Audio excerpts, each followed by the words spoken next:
तर आंदोलक मार्ग बदलण्यास तयार नसल्यानं परवानगी दिली नाही। सर्वांना मोर्चाला परवानगी मिळेल असं विधान मुख्यमंत्री फडणवीसांनी केलंय। कायदा सुव्यवस्था बिघडवणं अयोग्य आहे असं म्हणत मुख्यमंत्र्यांनी आंदोलनावर भाष्य केलं। ते जाणीवपूर्वक अशा प्रकारचा रूट मागत होते की ज्यातनं कुठेतरी संघर्ष होईल आणि पोलिसांचं म्हणणं असंही होतं की या संदर्भात काही लोकांच्या संदर्भात त्यांच्याकडे काही इनपुट्स आले होते की त्यांना त्या ठिकाणी वेगळ्या प्रकारची काही कारवाई करायची आहे आणि म्हणून पोलिसांनी त्यांना एवढं सांगितलं होतं की जो नेहमी रूट असतो मोर्चाचा तो रूट तुम्ही घ्या, अशा प्रकारचा रूट घेऊ नका।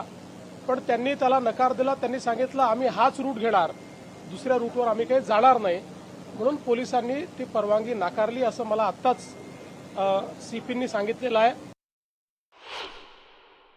जर मनसेच काय कोणालाही मोर्चा काढायचा असेल आणि परवानगी हवी असेल तर ती परवानगी मिळेल, मात्र आम्हाला इथेच काढायचं आहे, असाच काढायचा आहे, अशा प्रकारे कायदा आणि सुव्यवस्था बिघडवण्याकरता जर जाणीवपूर्वक प्रयत्न झाला तर ते योग्य नाही आहे। शेवटी आपल्याला सगळ्यांना एकाच राज्यामध्ये एकत्रितपणे राहायचं आहे, आपल्या राज्याच्या विकासाचा विचार करायचा आहे। त्यामुळे योग्य रूट देऊन त्यांनी जर परवानगी मागितली तर ती परवानगी कधीही मिळेल, आजही मिळेल, उद्याही मिळेल।